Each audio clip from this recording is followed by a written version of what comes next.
All right, hello and welcome. This is the first of my Indiephoria podcast episodes, uh, but I'm hoping it's the first of many, depending on how this one goes. The goal is simple: um, once a month, maybe twice, depending on if there's any good sales or I see a lot of games that are interesting. I want to uh, culminate a few games, get a group of games that I've been playing or that I've played recently and that I've really enjoyed and I think don't have enough eyes on the game, or maybe you passed over it thinking the game is a certain way and I'm here to tell you that it's actually a different way, or that maybe you should give it a chance, give it a try, because it's worth it. So So let's start. This list is not in order, but the prices range from about 10 US dollars to 20 max as of this episode releasing. There is currently the autumn sale on Steam, and if you're watching this, you'll see that I am on the website called isthereanydeal.com, which is a website that tells you if there's games on sale on various official sites. Now, there is one site that isn't on here because it may or may not have keys that maybe shouldn't be sold, maybe a little dangerous to buy, but you can find games that are cheaper, and I will uh, be a proponent of this site for the games that I'm talking about, and because I've bought them from that site and they work and you're saving money, and Indiephoria is about saving you money and saving you time, or making sure that you have the best time for your money. So first game is Barotrauma, and at first glance, if you actually look at a video of the game, which I'm not going to put on the video here, but it is a submarine, low quality graphically wise game, uh, and it's like a submarine survival co-op single player PvP game, and I've recently been playing it. I got it for 10 US dollars. And if you look here at this website, you'll see that the lowest possible deal currently is on Gamersgate for 16 US dollars. But if we go here to cdkeys.com, you'll see that it's actually $10, 10 American dollars. And that is the price that I bought it at. And oh my God, it it's worth every cent of those $10. And if you look here on this little panel of reviews, you'll see that the Metascore, the Metacritic user score, and the Steam score are all, you know, very, very positive. How long to beat? These hours here is about it's if you were just focusing on that specific thing and you knew the controls and you knew how the game played. So it's about 40 hours to complete the main story. It's about 70 with the main plus side quests. It's about 140 to complete everything in the game, to 100% the game. Now, realistically speaking, it's probably going to take you 200, maybe more hours, maybe 300 to actually get to experience the full game if that's something that you're interested in. For $10, you can now see how much value you're getting out of this game. So the reason why I find this game so interesting and why I think you should try it is because it's, first of all, it's super unique in the survival genre, specifically talking about survival horror genre. Um, there's no other game like it that I can think of. There's similarities, of course, because of the genre of survival, but it is so well made, and the devs, Fake Fish, Undertow Games, devs were they're phenomenal, and I believe they're still working on the game. The game is supported still. It came out it came out around 5 years ago, which I I I can't believe that this game just passed me by because I only bought it a few days ago, and uh, I feel like I've seen the game before. The Steam page, the icon for the game logo, the skull, the guy in the diving suit, and I guess I never really paid attention to it. And well, I'm here to tell you, you should pay attention to it. The game is an incredible amount of fun. I haven't done a particular review on this game, and I'm not sure that I plan on doing a review on the game. Maybe at some point I could do a stream or just a playthrough by myself or online somewhere. But uh, the game having co-op and having the ability to play versus other players as well, and to complete the main story, you can do the main story with other people. And you can customize the difficulty of the game to however you want. There's different ways of playing it. There's a more casual, new player friendly way of playing it, and there's a more serious, you know, a role play way of playing it.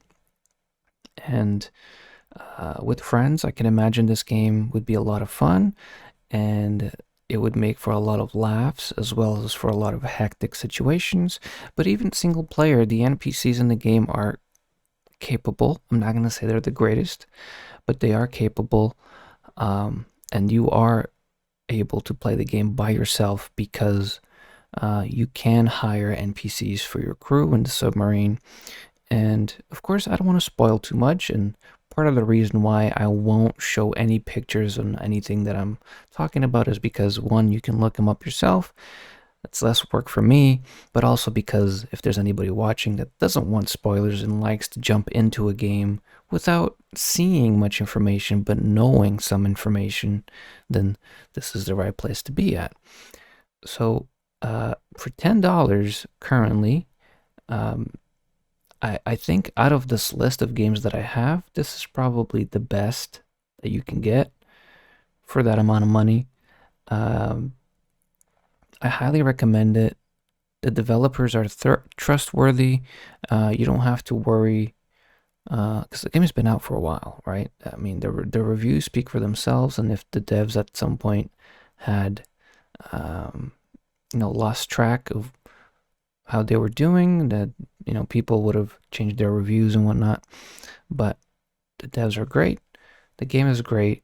I don't want to spoil it too much. It is a little on the tougher side, and if you have tasselophobia or fear of clowns, which I forget the phobia word for it, then this game is obviously not for you.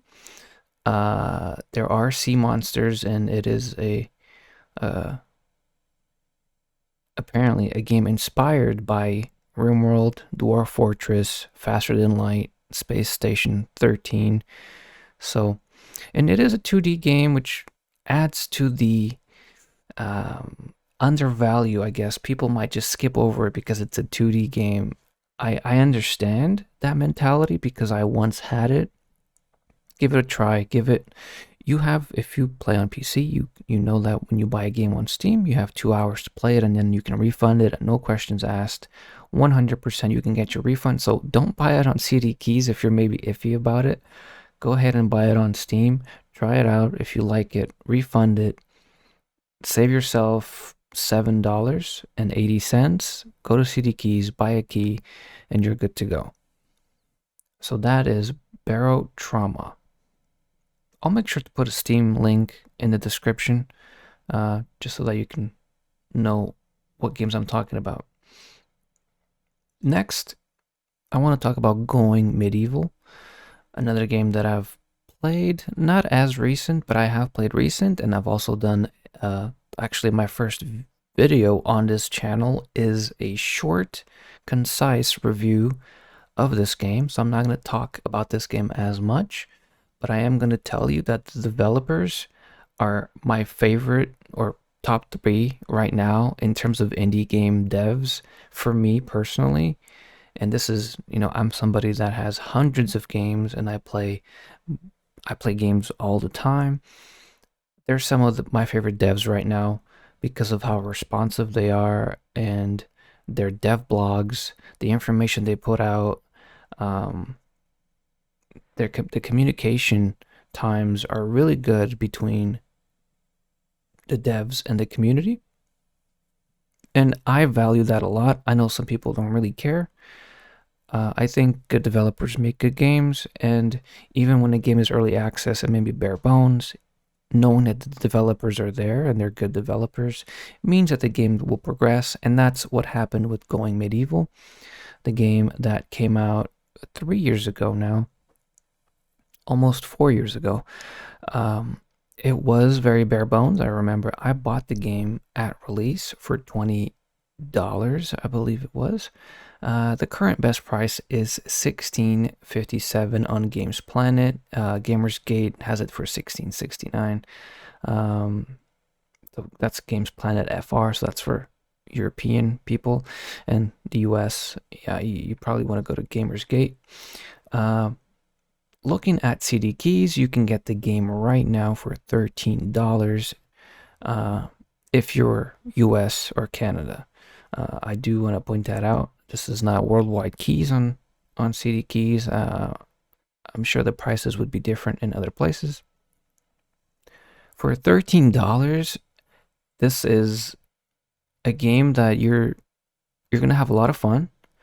You're the site here, Is There Any Deal, says that it takes about 20 to 30 hours to complete the game plus sides, and about 40 hours for completionist. I think you can all actually do that in less time without even realizing it, but the game has you're going to be playing, this is like, think RimWorld in terms of the replayability that you're going to get out of this game. Maybe not right away, because RimWorld has so much content, and Going Medieval has not been out for that long.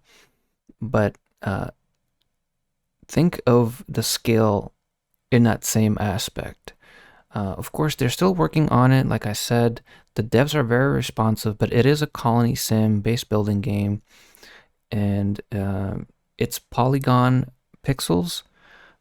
So it's, again, it's better graphics than RimWorld. It's not 2D, it is 3D, and it's medieval only. You don't advance into the future. At first, it might seem kind of bland, or maybe that it has limited replayability.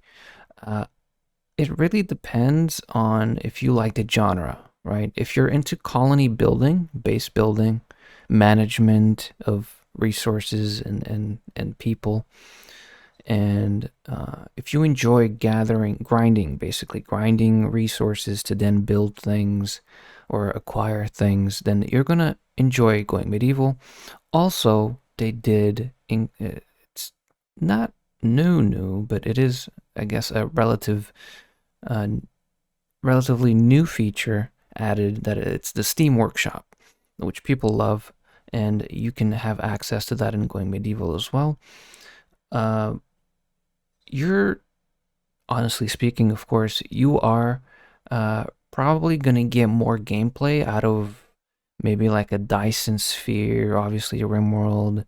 You're going to get more gameplay out of some other games in similar genres, but you're not going to find a better game with developers that are this competent in the medieval era scenario for this genre.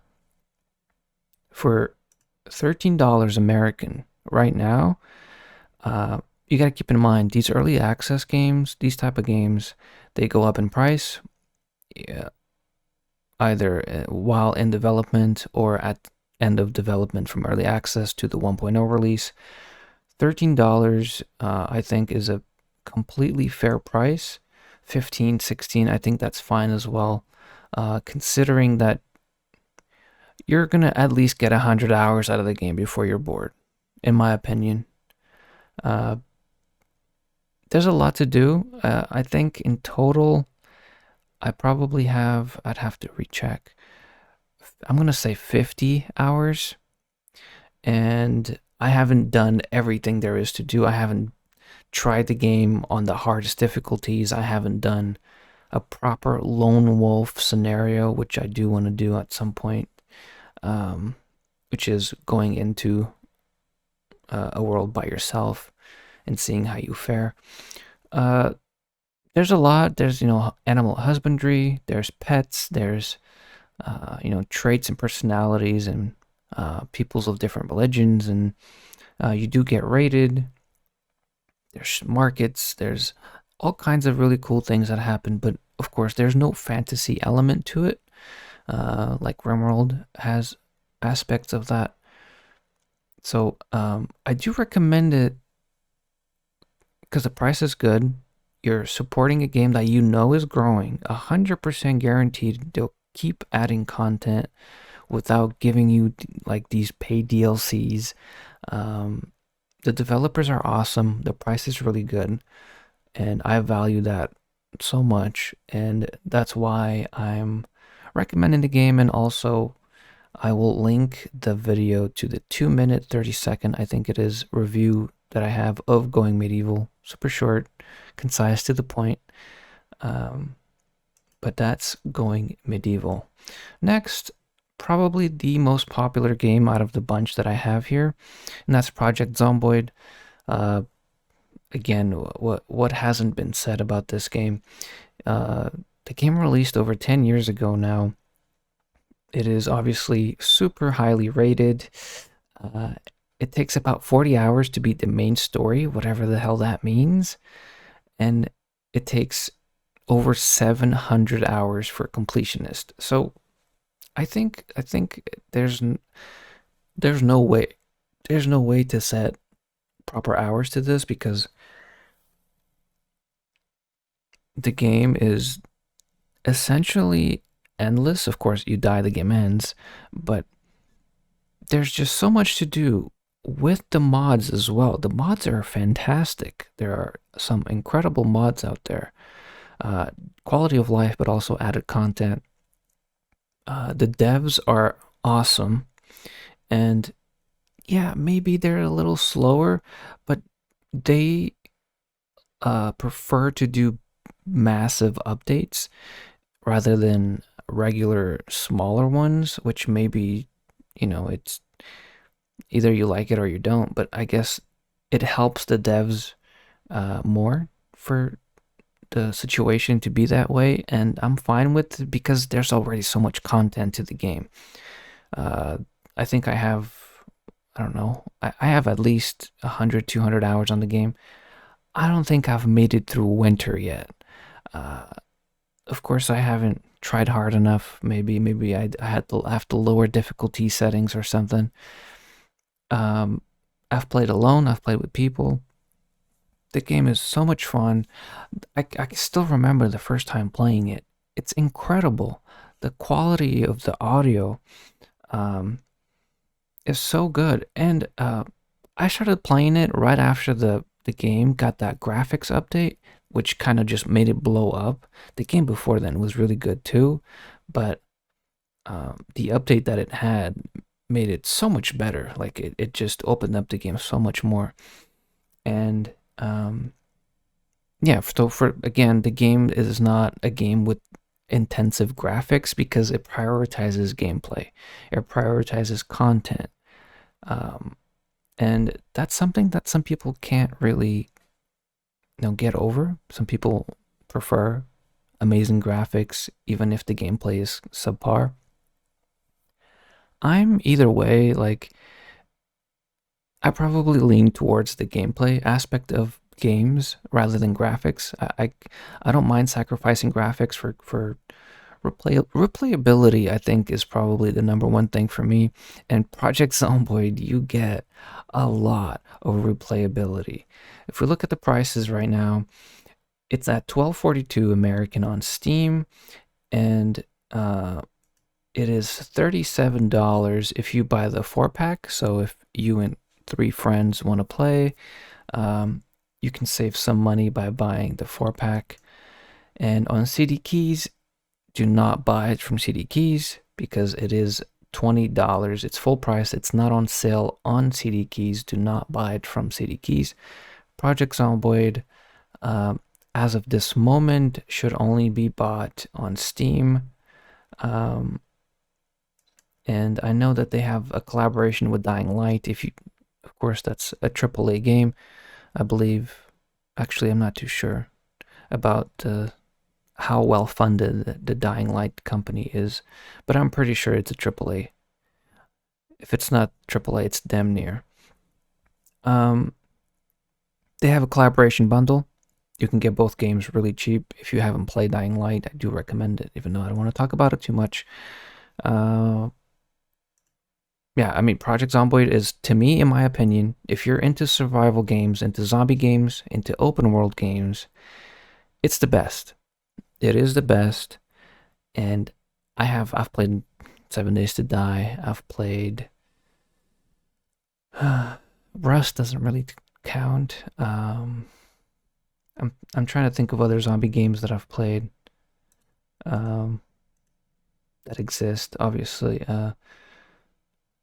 yeah, Days Gone, DayZ, yeah, Dead Island, The Forest, sure, GTFO, Left 4 Dead, yeah. There are billions. I've played all. The Project Zomboid is the best, and to me, it's the best because of content, but also because you can tell how much work the devs put in, and the price that you're paying is nothing. Like if you're paying $12 for this, and you're gonna put 1,000 hours in, and you're still not gonna be done. And of course, you don't have to play 1,000 hours right away. You play as much as you want. The game is tough, but it's rewarding. So you're gonna die a bunch, and you're gonna learn things, and then you're gonna die not as much, and that's kind of the progression. Of course, if you don't want to go through that, you can lower settings, make it a little easier. I do want to point out, because it's important, there's a massive update potentially coming out before Christmas that's going to add animals, and it's going to improve crafting and the UI, and it's the next update, basically, the one that everybody's been waiting for. It's supposed to come out before Christmas. Super excited. I'll probably be playing the game after that update to try it out. I recommend this game. If you skipped on it before, maybe because the graphics kind of, I don't know, maybe you feel like 7 Days to Die is the better game because it's, full graphics, and maybe it plays better for you. Try Project Zomboid. Just try it out with a friend or by yourself. Add some mods. There's quality of life collection mods that are crucial at this point, I would say. Like 10, 20 different mods. Add those mods in. Give it a try. To me, it's one of those games that I come back to every few months. I gotta come back because the game is so good. So that's that for Project Zomboid. Next is Abiotic Factor. Now, this is a game that I got as well a few days ago, but I've looked at the game before. I've looked at it when it first released back in May of this year, 2024, and I've been keeping an eye on it, keeping an eye on the devs, Deep Field Games, and how they've been working. And so far, so good. They're competent devs. They're not adding DLC expansions. They're adding updates to the main game that you bought so that you're not going through the Paradox games sort of situation. and it's very interesting that this type of game, of course, fits the ever so popular open world survival craft early access game, which there's been billions of them. They're not actually billions, but you understand. There's a lot of these kinds of games. Why is this one different? Aliens. But it's not like you're in space. It's like you're on land. You're basically at Area 51 if it went bad. And you're not in America, you're in like New Zealand or something, or Australia. You're going to hear a lot of crazy accents that are great to listen to, um, from the people that did the voice work in the game. The game is awesome. It's you're cooking alien meat. You're killing creatures in ways that you've never killed creatures. Think about when the forest first came out, like the cannibals, and you're setting up these traps, and you're making uh, your camps, your areas of living, and then you're trying to defend it. Think of the forest, but put it into like an alien situation, and now add Valheim graphics to it. And that's basically what Abiotic Factor is. They just released a big update not that long ago called Crush Depth, which added more content, of course. Um, and the price currently is $15.87 on Game Billet, and it is $11.49 American on CD Keys. Do I recommend it? Yes, highly. For that price, yes. If it was $20, it would still be. Don't get me wrong. $20 is still a really good price for this kind of game because you are getting a lot of content and you have competent devs, so you know the game is going to progress in the right direction.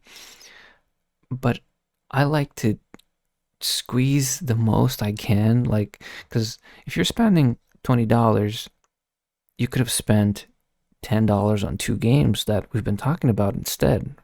For if each game is $10 rather than spending the 20 on one.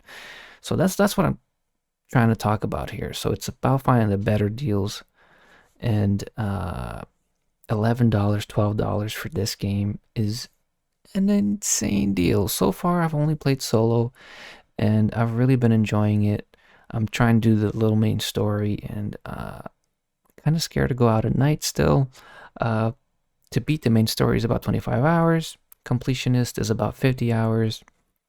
But again, like other games in the genre, you're playing this for 100, 200, 300 hours, maybe more. Um, I recommend this game if you want to take a break from zombies, or from maybe a more focused, like base building, survival game that you're like in a forest or something, and you still want to be in the genre, but you want it like completely fresh. Abiotic Factor is the game to get. Um, Graphics are just like Valheim. They're they're not good, I guess. The game will remind you a lot of Project Zomboid as well, in the way skills are set up, and the way you can pick professions, and you can pick uh, like things that you're not good at, or things that you are better at. There's like the point system. Each profession will give you like 5 points, and then you can put points into like maybe you can see better in the dark, or you can run faster. But then you also have the negative points where you could be like, maybe you're a little weaker, or maybe you can't carry as much, whatever it may be. There's that as well. I know Project Zomboid has that. Abiotic Factor has that as well. Uh, Out of every game that I'm going to recommend today, for the survival online co-op, open world survival craft, which a lot of these games, now that I'm realizing, have that genre, this one is probably my favorite, uh, because of the price, because I know the devs are working on the game and they're not going to mess it up, and because it's so different. and it feels fresh, and it doesn't feel like you know everything exactly, because you can't really compare the game style, because it's you're making these nets, and you're throwing nets on aliens to then squish them, and then you're picking up their meat, and you're cooking alien meat and eating it, and the meat has radiation. You've never heard these words before in any other game, uh, in the genre.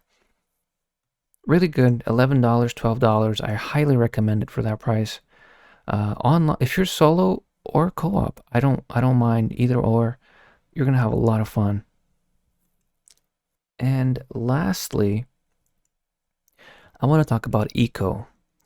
And out of every game listed today, it is the most expensive, and it's also probably the least known, I'm gonna say.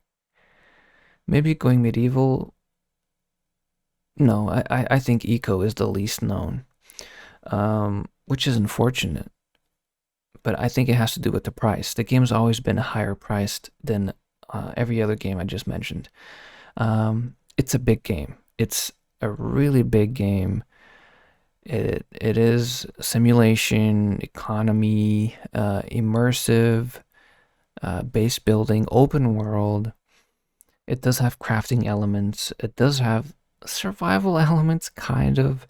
It's a little. I'll explain. And this is actually the game that I've been playing as of right now. I've been playing the last 10 days or so, in a server, in a high collaboration server, and I have been recording. So maybe, hopefully, I can come up with some footage that I can make for the YouTube channel. The game is pretty well reviewed.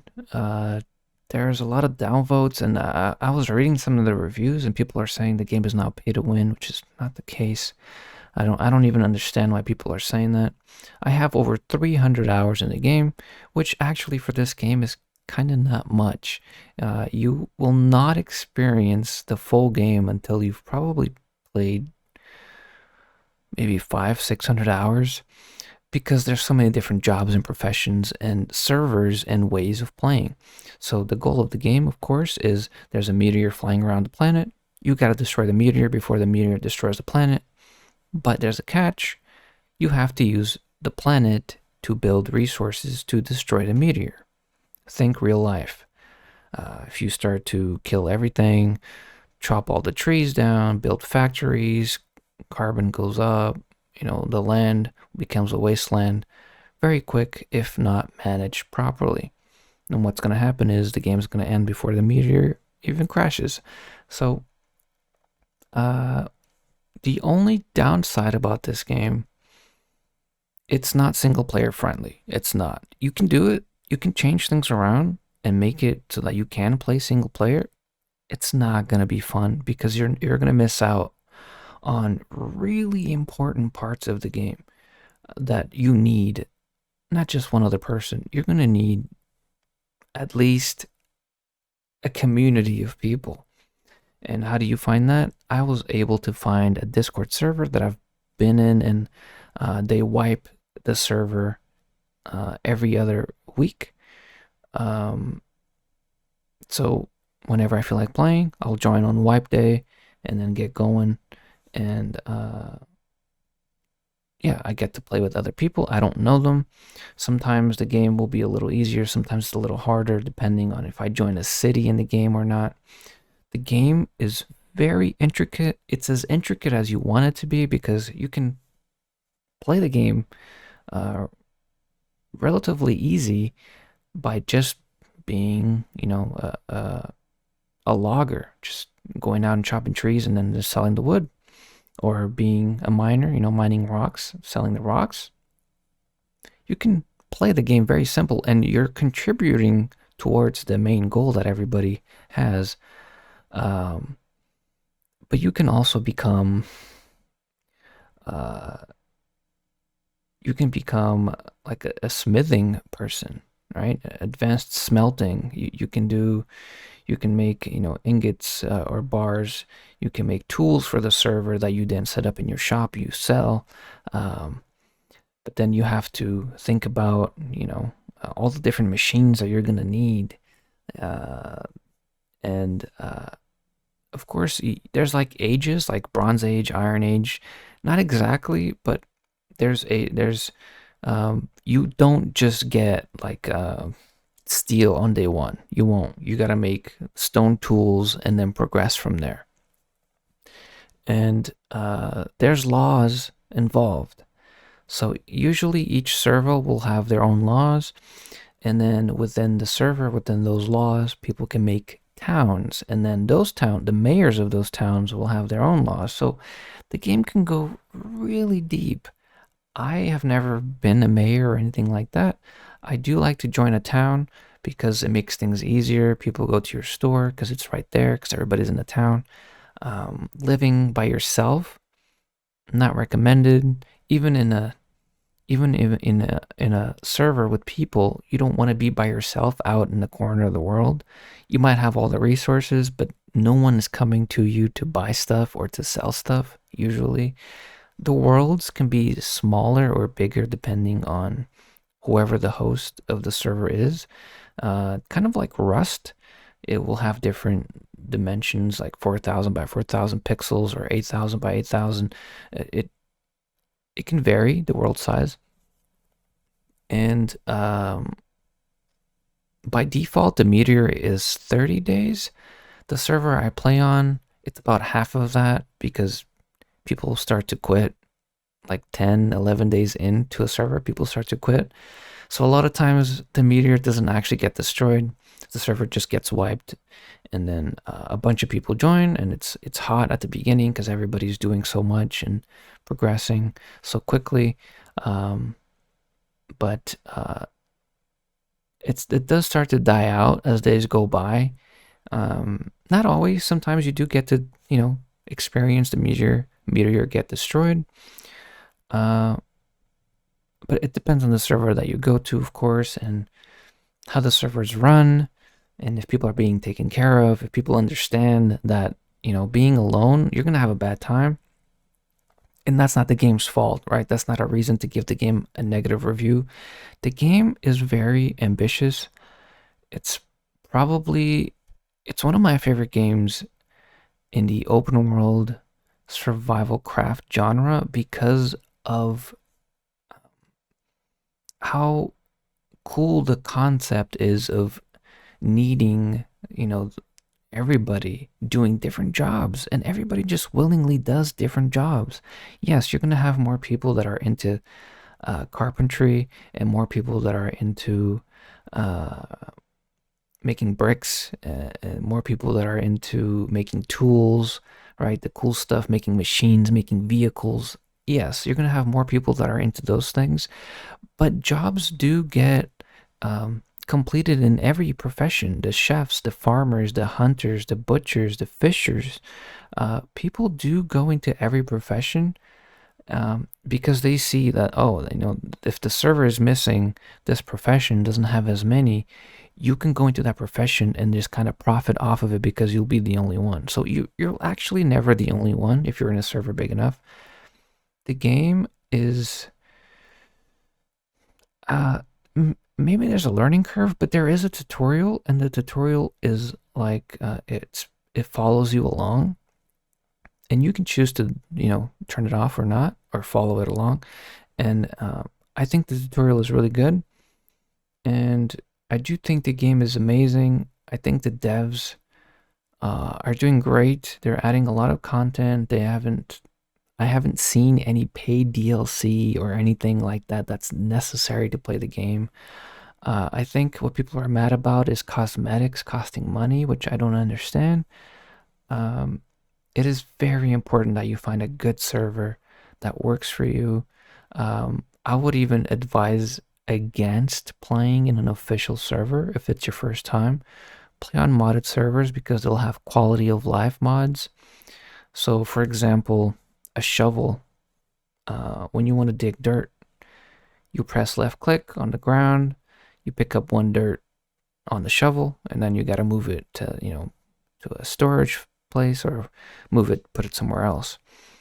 Quality of life mod for the shovel is you can spam E and you can collect 20 dirt on the shovel, for example. And then you can move that 20 dirt into a storage. So a lot quicker, a lot easier. It's these monotonous tasks that maybe you would get tired in official servers. You want to try in modded servers because it won't be as bad. I think the game is super underrated. It's the most underrated game out of this list. It's the game that I wish would get more attention out of this whole list. And $20, the game is fairly priced. On Eco, it's $17, but there's no keys available as of me making this video, so don't bother. $20 is a completely fair price. One playthrough, in the best case scenario, realistically speaking, where you're not altering the settings, one playthrough is probably going to be about 100 hours. I would say. Maybe a little less, maybe a little more, depending on how many people are working together and mods that you have and whatnot. So I think you get your money's worth, and they're still adding content. The devs are active. They added fishing not that long ago. They added dynamite not that long ago. I truly enjoy the game, and I really like the devs. They do make videos like explaining things that they're working on pretty regularly, and I think the game is so cool. And if you have a large group of friends, it would probably be amazing. I can't relate to a large group of friends playing one game like this, but even online with people that I don't know, like I said, I have over 300 hours in the game. Super fun. I really enjoy the game, and I do recommend it for the current price of $20. So that is everything I have for this episode. I don't know if I'm going to make more of these. This is kind of a test episode. If people enjoy it, of course, if there's listens, if I see the little clicks and people are listening, I will, of course, make this a regular thing once a month or twice a month. And yes, the autumn sale is currently active until December 4th, and the next big sale is in later December, mid-December, of course, into early next year. That's the big winter sale, and any deal that you see here now will most likely be there, and any deal that you don't see now, you most likely will see in the winter sale. If you enjoyed watching and listening to this, please let me know so that I can continue working on finding other cool games that I've played that I think you should give a try or have a look at.